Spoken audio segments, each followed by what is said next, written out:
Alright, so we're checking out the only game where the entire premise is to kick physics in the balls. It's Floating Sandbox. I don't have anything to click on for new game, so we're just gonna go ahead and torture this ship in a minute, damn it. Floating Sandbox got some new updates that allows you to do even more ridiculous crap. Now, with powers that I probably should have never been given, we have the ability to change not only the ambient air temperature, but the water temperature, and the amount that you can change it by is, of course, stupid as hell. But that's how we like it here. And so we're gonna go ahead and see what happens when we screw with physics to levels that probably shouldn't even be allowed in the game. And then, of course, we're gonna have to build something that's incredibly flammable and hit it with a giant lava-like tidal wave. So the temperature of stuff begins at about 58 degrees Fahrenheit. And goes up to about 3,700 degrees. Let's see what happens when we make the water 3,700 degrees. Okay, so the water right now is really hot. Like really freaking hot. As you can tell by the fact that the ship just spontaneously burst into flames. Now, one of the other things that you can do in this game at this point is you can pause the game and you can change the size of the flames. You can make the flames somewhat normal, or you can make the flames absolutely ridiculous. Oh, that's way more fulfilling than I ever would have thought. I don't think I've ever melted a ship before. Doesn't even look like a ship anymore. The ship's name was like the SS Fire Hazard. I've got to use an antimatter bomb because I'm really curious what happens when you hook an antimatter bomb on top of something that's kind of, you know, burning with a fireball the size of a dragon testicle. Need at least a couple of these. Don't worry, everyone. It'll all be over soon. There's only one little spot left that's burning. Oh, okay. So it drags all the fire into the water and it puts the fire out. See, I helped everyone. This was a very smart idea. I think that the ship is not supposed to look like this. I think that's just the game breaking and not knowing what to do. Real quick, something that I always have to do, especially now that the water can be like 3,700 degrees, I need to increase the speed of the water to like 500 miles an hour real quick. I imagine this is going to get pretty bad pretty fast. Literally 1 minute later. Yeah. That moment when you get ripped in half and set on fire. It's extra bad too, because everyone gets put out for like just a second before they spontaneously reignite. It's that glimmer of hope that's repeatedly ripped away from all the people on the ship. Well. A maritime disaster, y'all freaking say. So one of the boats that we have here is called the heat generation test. You can turn on the heat overlay and see exactly how hot stuff gets. It doesn't take long before the molten water begins to eat through the bottom of the ship. We do have a fire extinguisher though. If you're one of the people inside, you're probably just like, Gray, let this happen. There's also a heat blaster as well, but it looks really sad and pathetic unless you up the size of the fire. You can also put the heat blaster up to 100,000 degrees Kelvin. I don't even know what the hell that translates into.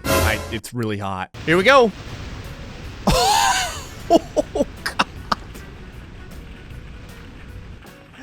Yeah, the entire ship gets white hot, essentially immediately. The smart thing to do would put the antimatter bomb on the top side this time so that it gets pulled upward and not downward. Here we go. That should keep people burning for the longest possible time. That's what we really want. Oh, perfect. Very good. I like that the boat is still just as hot as it used to be. There we go. Now people get put out. All right, so we gotta go ahead and build our own thing to burn, obviously. So I gotta pick something trendy. I guess Area 51 is the trendiest thing right now. I don't know what it looks like. What does Area 51 look? Oh, there you go. Oh, me. I can't even get through a YouTube recording session without getting a pop-up for notifications at a place that I'll never come back to. No. Alright, so Area 51 has a pathway leading up to it, made of course of wood, because wood burns real good. Got some big ass random wooden poles that look like they were put in by someone on meth. We should probably have a decent metal for the gate, but this is gonna be discount Area 51. So I'm just gonna use aluminum. I could use a command to make these lines straight, but honestly, this is going to better show people that the individuals that made this version of Area 51 were really drunk at the time. You're gonna see as I get less and less patient, the straightness of my line is going to get worse and worse. This is supposed to be an alien head on a pike, but it's starting to look like a cracked out Ninja Turtle. You may be asking yourself, why is there an alien head on a pike in the first place? Like, our Area 51 is basically run by Xerxes. I never thought I could screw up a stop sign so bad, but I was wrong. Okay, this work of art would make Michelangelo cry. It might almost make him put a gun in his mouth as well. It would cause something profound to happen. I think this is coming out so well that the government will probably get with me when they choose to renovate Area 51 so I can design them something new and exciting, something trendy and hip. You know, like a goddamn alien head on top of one of their poles. I think the one thing to know that my writing is so bad that if someone were to attempt to break into Area 51 at this point, they could just blame it on the signs. They could be like, I couldn't read that. What did that even say? Freaking yikes. All right, well, let's see how well it burns. Oh, God, yes. It's everything I hoped it would be. It's like the size of the Titanic as well. There it is. Look at how beautiful it is. It's a little limp. Some of the wooden pieces here are a little limp. Okay, it's starting to break on its own volition. Area 51, it's not as strong as I originally thought it would be. Maybe everyone will be able to get through it a lot easier than we all had anticipated. Area 51 just crashed the game. The government does not want us to do this. You can't stop us. I don't care what it takes. I'm gonna hit this thing with a 38,000 degree tidal wave if it kills me. Oh, it totally works. I can make water out of nothing. That's glorious. Hold on, let me get water from both sides over here. You gotta hit it from 2 different angles. You folks know. It's gotta double penetrate it. It's not as flammable as I originally thought it would be. Okay, now it's starting to just melt. It's not so much that it's catching on fire. It's that it's liquefying. No. My glorious alien totem. Don't you fall without being set alight. Damn it. What we need to do is lower the burning point. A lot. Okay, I've got the fire increased to just stupid amounts right now. This thing's gotta catch on fire now. I've destroyed physics so much, there's no way it should be able to resist. How, damn it?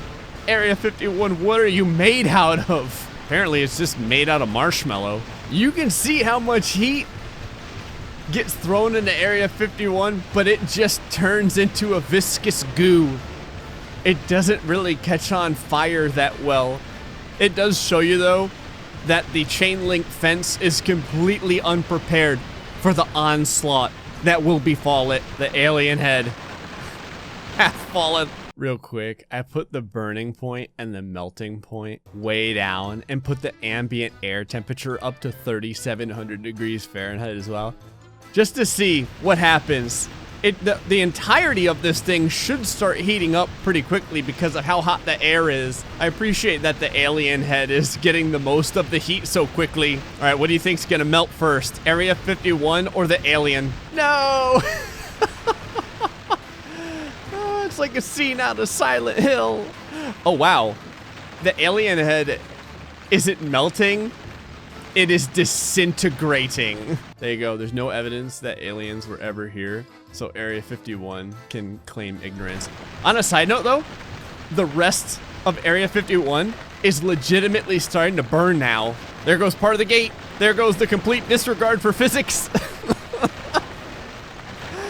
I cord right in the middle of the one of the buildings there. It's a slow death for Area 51. I think I know what we need, though. I'm gonna have to get the killer waves that move at like 250 miles an hour to beat this thing down.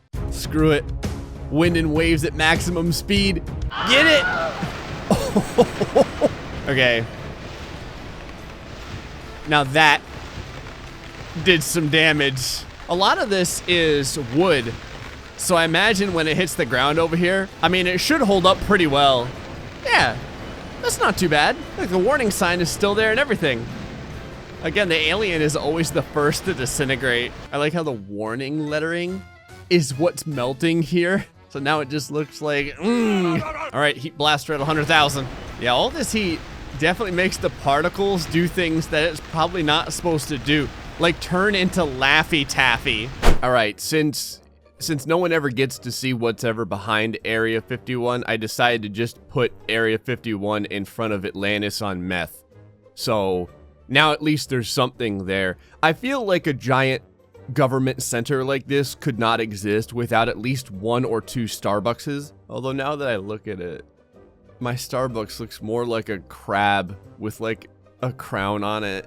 I also figured out how to turn the water into lava. So now we're gonna get the actual experience. Plus Atlantis is made up of all kinds of different crap, so I have a feeling it's going to burn real quick. Oh God. Apparently the lava is pretty dense in places too, because it's just ripping part of Atlantis on meth in half. Oh God. The big balls, they're starting to like phase into the alien head. What is this? Why is there like one rogue piece of fire just rising up into the sky? Area 51 shows you that you can make a place fire resistant, but it doesn't stop it from turning into like freaking pancake batter. Whoever's in here is getting burnt up real good. I like how the most survivable buildings are the Starbucks. The balls in the alien head are trying to keep the entire city afloat. Well, that moment when your warning pole goes limp, there it goes. I've decided I have to hit this place with an actual lava tidal wave. I'm making waves over here. Why is it that my warning sign can never perform? It always ends up losing its stiffness right at the beginning. It doesn't look so much like a tidal wave as it just looks like a shark fin, but it's a lava shark fin, so that makes it better. All right, let's see how well the city can handle the shark fin. I imagine the Home Depot chain link fence will probably melt almost immediately, as it often does, or it's left glowing yellow, which is fine too. Ah, there we go. Now it's starting to sag like a half-cooked waffle. It's so sad to just watch it melt to the ground. But like nothing over here is super flammable. There's a couple of flames on the bottom, but that's basically it. Mother of Jesus, what the hell is happening over here? Okay, I guess the first tidal wave made the city gooey, and the second tidal wave is now playing with the leftover giblets. There we go. That's what I'm talking about.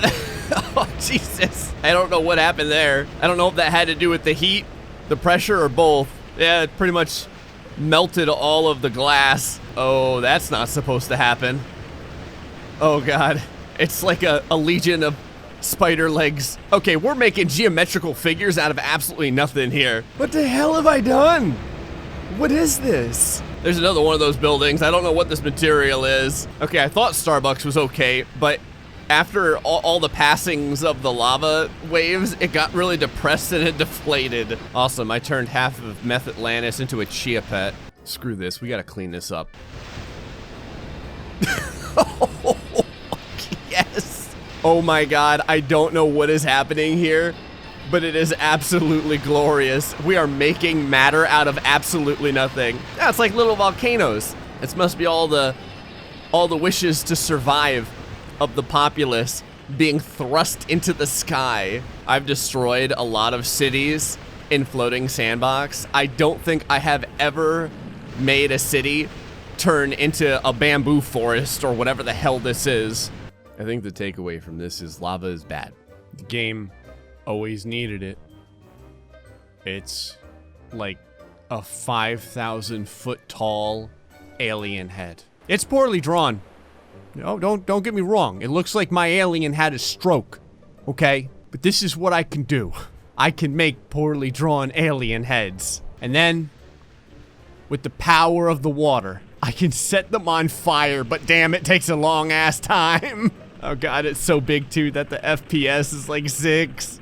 And thus, Mel Gibson the alien. That was my name for him. It's Mel Gibson. Mel Gibson the alien slowly melts. Actually, screw this. We're using an antimatter bomb. There, you get one on the top and one on the bottom. Congratulations. Finally, you'll get put out of your misery. I mean, it's not gonna happen really fast, but it will eventually happen. It's kind of cool too because you can see the area around his chin where things started to get ripped apart. That moment of regret in the alien's face. You know, despite the antimatter bomb, the alien is still okay. Like, his head just got ripped completely in half. This visage of just half of an alien head looking at me menacingly is kind of discouraging. Well, folks, hope you enjoyed this episode of Floating Sandbox. Till the next time, stay foxy and much love. Oh, God.